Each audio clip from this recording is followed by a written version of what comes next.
Oh ya, jadi maksudnya power surge and sex ini bisa terjadi ketika ada perubahan beban yang secara tiba-tiba gitu ya. Dan ini kadang-kadang juga terjadi di PV system ataupun di tenaga ombak.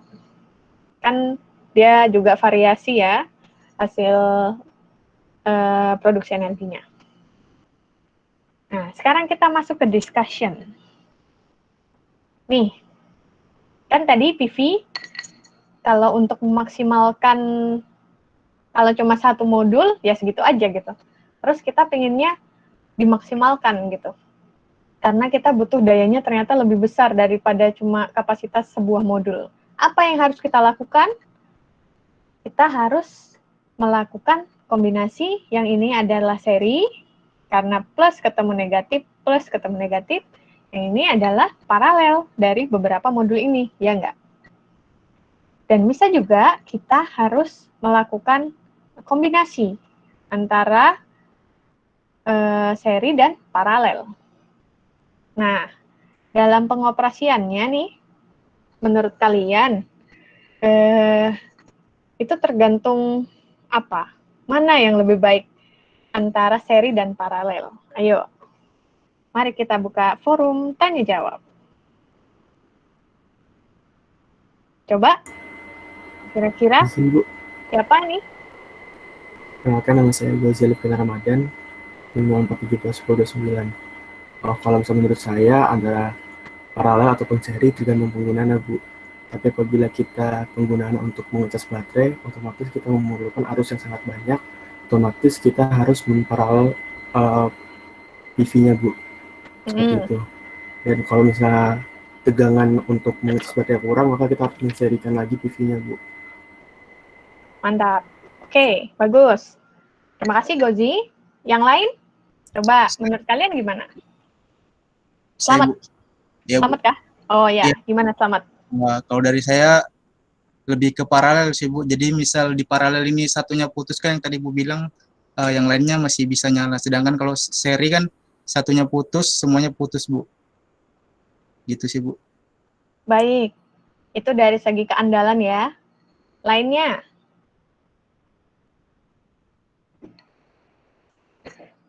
Baik, pertanyaan saya ubah kalau gitu sekarang. Misalnya seri, misalnya modulnya itu dipasangnya secara seri gitu. Apa yang terjadi?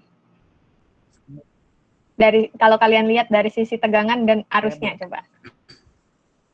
Ya, siapa Dandi, ini? Bu. Siapa ya? Dandi, Bu. Oh, Dandi. Gimana? Kalau menurut saya, Bu, kalau jika di seri itu maka akan menghasilkan tegangan yang lebih banyak, Bu. Sedangkan Terus? jika di paralel dia Arusnya? menghasilkan arusnya tetap, Bu, kalau di seri. Baik, betul. Kalau di tegangan paralelnya? Kalau di paralel tegangannya sama, sedangkan arusnya besar, Bu. Ya, betul. Nah, sudah dijelaskan oleh Dandi, sudah dijelaskan Slamet dan Gozi. Seperti itu ya, memang efek kalau kita ternyata harus menseri atau paralel. Dan karena tadi kalau di seri ternyata tegangannya akan bertambah tapi arusnya akan sama. Nah, seperti yang Gozi bilang tadi, tergantung aplikasi apa yang kita inginkan gitu. Jadi, kombinasi secara seri itu diperlukan ketika kita memerlukan tegangan ya, penambahan tegangan. Apa yang bisa kita kaitkan dengan penambahan tegangan ini? Kapasitas inverternya itu perlu tegangan berapa biar bisa bekerja dengan baik gitu. Kan kadang inverter baru bisa bekerja kalau tegangannya harus 24 volt, Bu. Tapi kok cuma satu modul ini dia cuma bisa 5 volt 12 volt gitu. Berarti kan harus ada 2 modul. Nah, 2 modulnya harus diapain? Ya di seri supaya bisa memenuhi tegangan yang dibutuhkan oleh inverter untuk menghasilkan daya yang dibutuhkan. Paham ya? Bagaimana dengan paralel? Kalau paralel kondisinya adalah tegangannya akan tetap tapi arusnya akan bertambah gitu ya. Nah, kalau di paralel tergantung lagi aplikasinya apa gitu. Aplikasinya adalah mungkin kita ini pingin dapat hasil yang maksimal gitu. Waduh, saya sudah masang 2 PV nih, ternyata saya baru dapat profit segini gitu kan.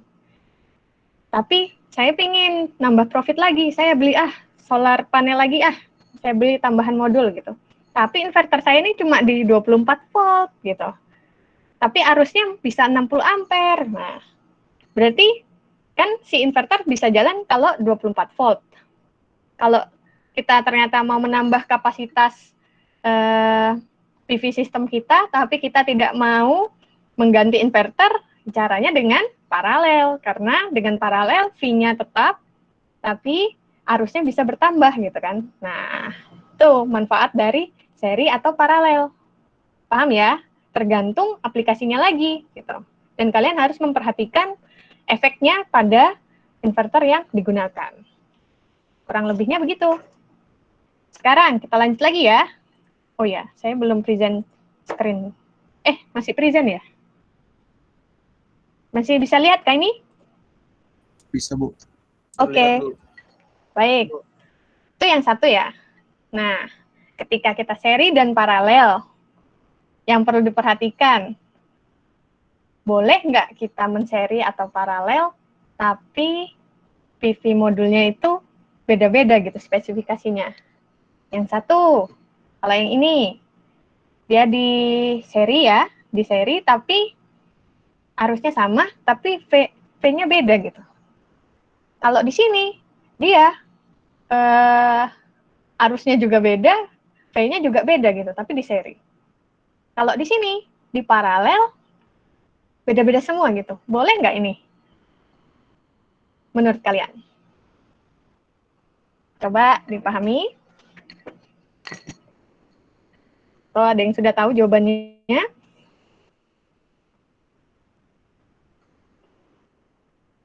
Kalau PV yang kita pasang itu identik, nggak masalah, ya kan ya? Karena penambahan arusnya, penambahan tegangannya ya tinggal perkalian.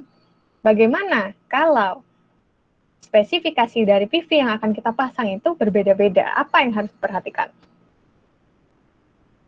Ada yang punya ide?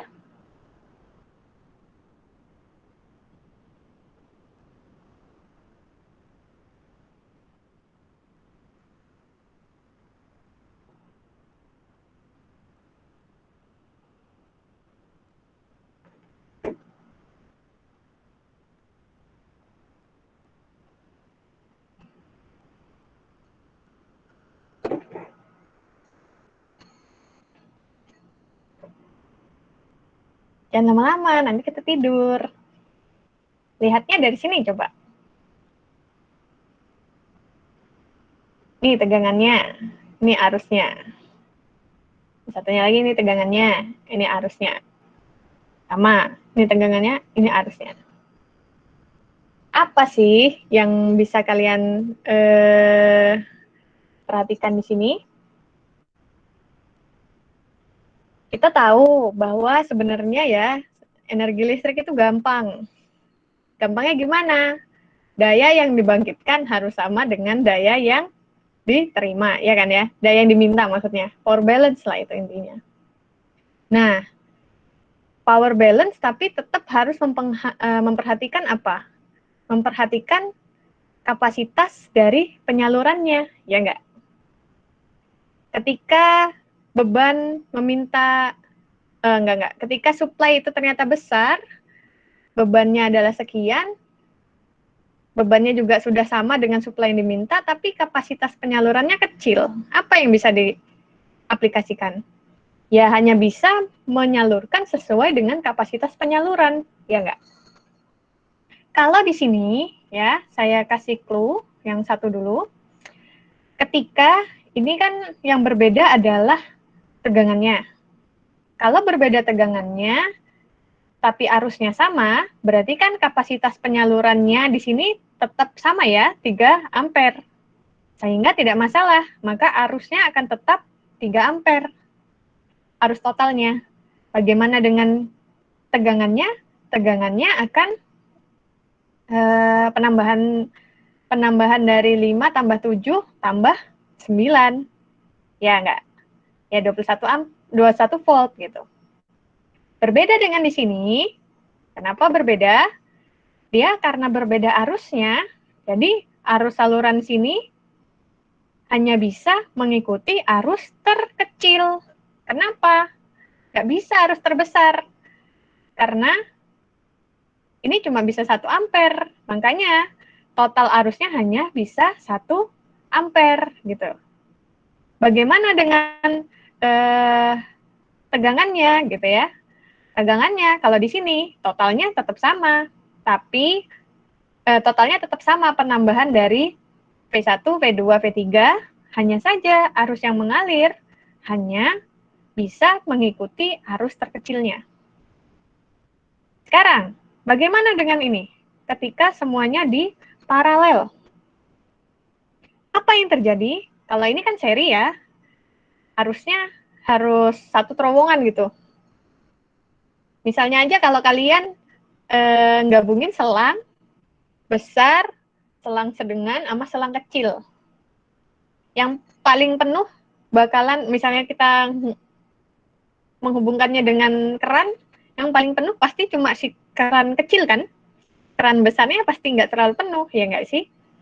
Jadi itu analoginya. Tapi kalau di paralel gimana menurut kalian? Sudah terbantu kah? Dengan yang dua ini sudah saya ceritain? Coba menurut kalian gimana? Bagian yang ini. Diamati.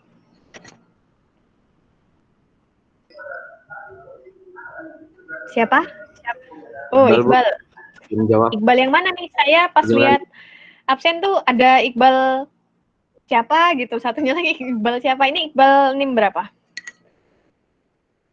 Iqbal Sugiarto, Bu. Oh, Iqbal Sugiarto. Oke. Terus gimana? Ini Iqbal Sugiarto. Ini 0418 Kalau yang di paralel nih kebalikan dari seri, Bu. Yang bisa kita lihat ini kan yang di underline ini 3 volt. Nah, berarti yang bisa kita tegangan yang mengalir itu yang minimal, Bu, yang 3 volt. Nah, kalau yang ampernya kan ini kalau paralel berarti dijumlahkan, berarti ini totalnya 9, berarti masih bisa. Kalau misalnya yang tegangannya ini hanya bisa yang 3 volt yang rendah, seperti itu. Kebalikan dari si seri. Kalau seri kan harusnya kalau yang paralel tegangannya, Bu. Ya, betul jawabannya. Jadi memang seperti itu. Jadi kita kembali ke, selain power balance ya, kembali ke hukum Kirchhoff sebenarnya ya. Hukum Kirchhoff tegangan sama hukum Kirchhoff arus. Karena kalau di paralel, intinya kan kalau hukum Kirchhoff arus yang masuk harus sama dengan arus yang keluar. Karena dia paralel. Maka misalnya ini gabung gitu harus sama dengan arus totalnya gitu ya. Makanya di sini ya kalau paralel bisa ditambahkan saja nilai arusnya. Tapi untuk nilai tegangannya, benar, kita harus memang mengikuti yang kapasitas terkecil jadinya. Dari sini nih kita bisa mendapatkan insight bahwa dalam memaksimalkan daya yang bisa kita dapat dari si PV, itu tidak sembarangan seri dan paralel, ya nggak? Kalau kondisi yang ini, kita bisa dapat daya maksimumnya berapa? 21 kali 3 berapa? 21 kali 3, 42, enggak, 63 gitu ya, 63 watt. Tapi dengan, tunggu ini 5, 7, 9, 5, oh ini 3 ya. 3, 7, 9, ya yang ini aja yang kita bandingin. Ini, misalnya kita punyanya PV-nya yang seperti ini spesifikasinya, tapi kita kan beda ya kombinasinya. Satunya di seri, satu di paralel. Total dayanya, kalau yang di sini adalah 19 watt, kalau yang di sini bisa 27 watt. Berarti mana yang lebih memberikan benefit ke kita? Pemasangan secara paralel, ya enggak? Karena bisa memaksimalkan, dayanya bisa maksimum di 27 watt. Sedangkan kalau ini ternyata cuma 19 watt. Nah, jadi itu sebenarnya. Goalnya adalah nanti tuh, ini sebuah permasalahan kan, berarti yang sebenarnya kita bisa selesaikan gitu. How to optimize bagaimana cara mengoptimalkan pemanfaatan PV gitu. Spesifikasi apa yang harus kita perhatikan itu bisa kita lihat dari ini. Itu tadi kalau PV. Bagaimana dengan wind turbine? Coba menurut kalian, satunya seri, satunya paralel. Menurut kalian, apakah ini bisa diimplementasikan semua? Ada yang bisa menjawab? Saya ini sambil ngecek jam sebenarnya. Ini kita selesai sampai jam berapa ya? Saya suka lupa ngajar saya itu sampai jam berapa.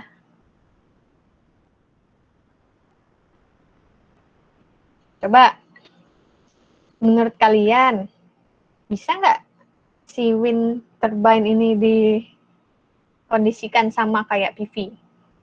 Di seri, di paralel, seperti itu.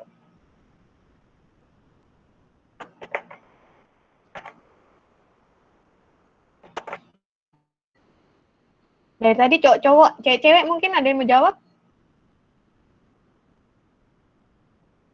Erika, kalau nggak salah ya, ada Putri kan ya, tadi namanya Ayu. Saya waktu ngecek. Ada pendapat dari hal ini?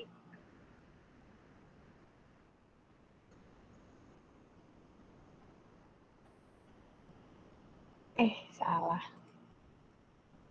Atau yang cowok lagi deh, nggak apa-apa. Gimana menurut kalian?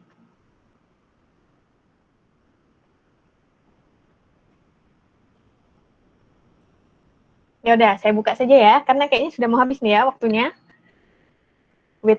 Kalau yang seri, apakah akan bekerja bila seperti ini? Jawabannya tidak. Karena setiap turbin itu kita tahu tadi perlu sebuah kontrol. Masing-masing tuh harus independen gitu sebenarnya si turbin itu. Yang bisa dikombinasikan tuh apa? Ya sudah tegangan daya outputnya setelah dari konverter tadi, ya enggak? Yang di FIG kan dari blade ke gearbox, ke motor, ke generatornya, baru harus masuk ke konverter dulu, baru dapat output. Nah, outputnya ini yang baru bisa diolah gitu ya. Nah, kalau dia modelnya seperti ini, dan dia pakai rectifier biasa seperti ini, tentu tidak bisa, karena kita harus cek apakah kecepatan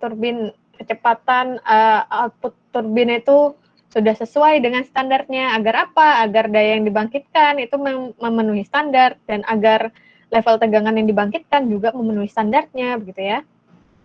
Dan dengan kondisi serial wiring yang seperti ini, wind turbine-nya ini nggak memiliki komponen dasar tadi gitu loh. Dia tidak punya black box yang berisi monitoring kecepatan, terus monitoring tegangan, monitoring arus dari individualnya. Bagaimana yang kedua? Oh, ini salah ini. Harusnya yang ini yes, probably. Kemungkinan bisa, karena bisa jadi setiap turbinnya ini sudah punya controller di dalamnya sebelum masuk ke rectifier, seperti itu.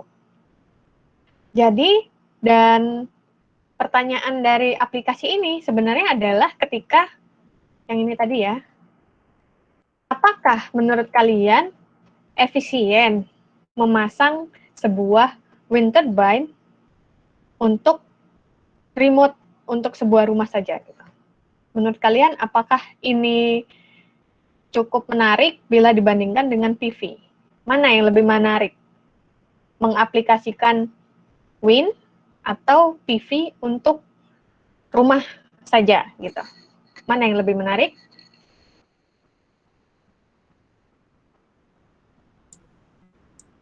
Ada yang bisa menjawab? Pengaplikasian rumah, pengaplikasian PV atau pengaplikasian wind ya yang sebaiknya untuk rumah? Saya, Bu. Ya? Iya. Ya, jadi berapa orang yang izin? 3, Bu. 3. Baik, satu-satu. Nizam dulu ya? Siapa itu suaranya? Nizam Bu, Nizam. Iya Bu. Oke. Nizam dulu. Kalau Nizam gimana? Saya Muhammad Nizam Ramadhani 04181057. Menurut saya lebih tertarik pada solar panel Bu. Mengapa demikian? Jadi kalau ditanya pendapat itu ya dikasihlah statement yang menguatkan pendapat gitu ya. Jangan saya menarik Bu. Iya. Belum Coba. selesai sih Bu, saya jawab. Oke, silakan. Karena kalau saya lihat dari rumah saya sendiri, itu mayoritas yang sehari-harinya itu cahaya matahari lebih banyak daripada anginnya Bu. Lalu juga tempat Bu, kan solar ini bisa dipasang di atap rumah, jadi hemat tempat dibandingkan dengan wind turbine Bu. Sudah? Ya mungkin cukup itu aja sih Bu. Ya gitu. Jadi kalau menyampaikan statement, menjawab, memberikan statement penguat, dan ditutup ya. Nanti kita menunggu gitu. Sedih nanti. Oke, terima Iya, kasih Bu. nih Job jawabannya. Yang lain Baik, Bu. tadi. Yang 3 orang. Iqbal Bu. Iqbal dulu ya. Masih Muhammad Iqbal Sudiarto, NIM 04181055. Kalau dari saya sama kayak Nizam Bu, fotovoltaik atau solar power. Kenapa? Karena yang pertama dari segi spesifikasi untuk solar fotovoltaik itu banyak Bu di Indonesia. Kalau misalnya kita mencari wind turbine itu pertama mahal dan juga komponen-komponennya juga susah untuk dicari, dan juga letak geografis misalnya untuk di rumah itu juga terutama di Balikpapan yang karena kita di Katulistiwa juga potensi mataharinya juga itu lumayan juga untuk dipasang. Dan juga benar kata Nizam, untuk pemasangan wind turbine yang tadi Ibu katakan itu kan harus dilihat lagi, harus jauh dari perumahan, karena juga nanti ditakutkan wingsnya itu bisa mencelakakan rumah yang di sekitar. Dan yang paling saya tekankan sih ini sih Bu, untuk pembuatannya sepertinya lebih murah, karena kan juga saya kemarin lihat-lihat juga perbandingan antara pembuatan wind turbine sama fotovoltaik itu lebih efisien untuk pembuatan fotovoltaik, dan juga tegangan yang dihasilkan juga lebih besar untuk fotovoltaik. Mungkin itu aja Bu dari saya, terima kasih. Oke, mantap. Satunya tadi. Waduh, mohon jawab. Siapa ya namanya? Sama ya, sudah sangat lengkap. Oh, Saya baik. Bu, Dandi Bu. Ya udah. Jadi masih menjawab apa enggak? Sudah sih Bu, sudah terwakilkan Bu. Oh, baik, siap. Lainnya? Kalau gitu saya Bu. Oke, Agung. Berbeda nih ya berarti. Kalau saya mau sharing sih Bu sebenarnya. Jadi kalau saya memang menggunakan Bu PV ini Bu. Saya mengaplikasikannya di kebun Bu. Nah, kebetulan saya makinnya pakai 2 PV. Saya gabung secara paralel. Karena di kebun kan belum ada akses listriknya tuh. Jadi kita di kebun itu memang pakai yang DC-DC semua buat pengaplikasian di kebun. Nah, sebenarnya saya mau memastikan aja nih Bu, ada tadi sempat dijelasin mengenai pakai dioda. Itu yang reverse arus Bu, itu khusus untuk AC Bu ya maksudnya Bu, penggunaan diodanya itu Bu ya. Karena saya di kebun nggak pakai Bu. Ya, bypass diode. Itu biasanya kalau AC, karena itu biasanya arus inverter, arus baliknya dari inverter gitu. Tapi kalau memang dari DC-DC yang sudah digabung tadi, terus langsung mungkin buat lampu kan ya, paling kalau di kebun ya, langsung ke itu ataupun ke baterai, tidak pakai bypass diode nggak apa-apa. Tapi kalau mau ditambah juga silahkan, gitu. Sama ini pertanyaan satu lagi Bu. Ada Ya? tadi sempat jelasin mengenai attend load, itu apa Bu ya? Attended. Jadi daya yang tiba-tiba hadir. Waduh, daya goib. Dia daya goib. Enggak. Maksudnya ya dayanya itu mirip kayak dummy load sih. Jadi dia hanya digunakan kayak untuk charging sama discharging yang mengatasi excess power gitu. Kan harus power balance. Tapi ketika ada excess power, karena ternyata bebannya sedikit, maka dia bisa bertindak sebagai dummy load gitu. Dan kebalikannya, kadang juga ada penambahan beban tiba-tiba kan gitu. Jadi attend load ini maksudnya ya daya yang hadir tiba-tiba, bisa dia datang dan bisa dia pergi gitu. Intinya dia bisa bertindak sebagai, kadang bisa bertindak sebagai dummy load, tapi kadang bisa dia menambah total beban yang ada. Ya, kira-kira begitulah. Nanti kalau masih bingung ya di browsing sendiri lah ya.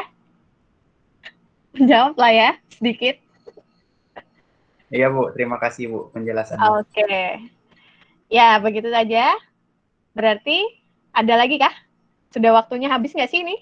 2 SKS? Ya, baik. Kalau gitu bisa kita simpulkan lah ya sebenarnya bahwa kelistrikan yang kita bisa dapatkan dari renewables itu kan tidak tetap nilainya ya. Dan tapi walaupun tidak tetap masih bisa kita maksimalkan gitu. Yang penting pemaksimalannya ini tergantung dengan goal yang akan kita terapkan. Butuh suplai daya yang stabil atau tidak, dan dikaitkan dengan ekonomis apa tidak gitu. Cost-nya untuk pengoperasian lebih besar apa tidak gitu ya, dengan cara yang akan kita lakukan itu. Dan yang menarik adalah bagaimana kita bisa mengkondisikan pengaplikasian renewables energy kita ini tetap berada pada koridor keandalan. Beban tetap bisa dipenuhi dan tidak melewati batasan peralatan gitu ya. Tidak melewati batasan ataupun kapasitas dari peralatan. Dan kalau bisa dijaga kualitas dayanya. Kenapa saya bilang harus dijaga kualitas dayanya? Karena kebanyakan renewable energy application itu bergantung pada konverter, di mana konverter itu mencacah-cacah sinyal yang masuk. Akhirnya kualitas daya yang dihasilkan juga tidak sebaik daya PLN kan ya. Dan akhirnya efeknya apa? Efeknya mungkin akan timbul flicker, kedip-kedip pada lampu misalnya gitu kan, lip-lip. Atau dayanya mungkin tiba-tiba turun, maksudnya tegangannya, voltage dip, voltage sag gitu kan, ada naik secara tiba-tiba atau turun tiba-tiba. Atau bisa jadi selain yang power quality itu, bisa jadi ada timbul harmonics. Karena apa itu harmonics? Nanti kalian browsing ya. Bisa jadi itu berefek pada harmonik yang akhirnya nanti menyebabkan arus berlebih karena ada peningkatan frekuensi. Jadi seperti itulah kira-kiranya. Jadi itu saja yang bisa saya sampaikan. Saya juga apresiasi tugas-tugas yang kalian kumpulkan. Sudah banyak yang bagus, walaupun ada beberapa saya lihat masih belum berani untuk memberikan pendapat pribadinya. Jadi ya, saya harap ini nih kita kan mahasiswa, goalnya nanti setelah jadi mahasiswa apa? Mau jadi engineer kan? Atau bisa jadi mau jadi scientist. Berarti harus bisa apa? Mengemukakan pendapat ya kan? Dari data yang kalian sudah dapat itu tetap harus bisa kalian cerna dan kalian tuliskan kembali dengan kata-kata kalian. Dan berikan pendapat dengan cara mengaitkan informasi-informasi yang sudah kalian dapatkan tadi. Jadi jangan cuma saya tahu ini ambilnya dari BMKG, ditaruh. Ya udah gitu aja dibiarkan gitu data. Jadi saya hanya membaca data yang kalian ambil gitu. Tapi kalian kurang menyajikan pendapat pribadi Anda dan kurang memberikan diskusi terkait data yang sudah ada ini emang harus diapain gitu kan? Harus bagaimana kita akan melakukan sesuatu berdasarkan data ini. Nah, itu harus ditambahkan. Gitu ya. Semoga bermanfaat. Sekian saja mata kuliah kita Sistem Energi Baru Terbarukan pada hari ini. Baik, bisa saya tutup kalau begitu. Assalamualaikum warahmatullahi wabarakatuh. Waalaikumsalam warahmatullahi wabarakatuh. Terima kasih Bu. Waalaikumsalam Bu. Kita live ya. Baik Bu.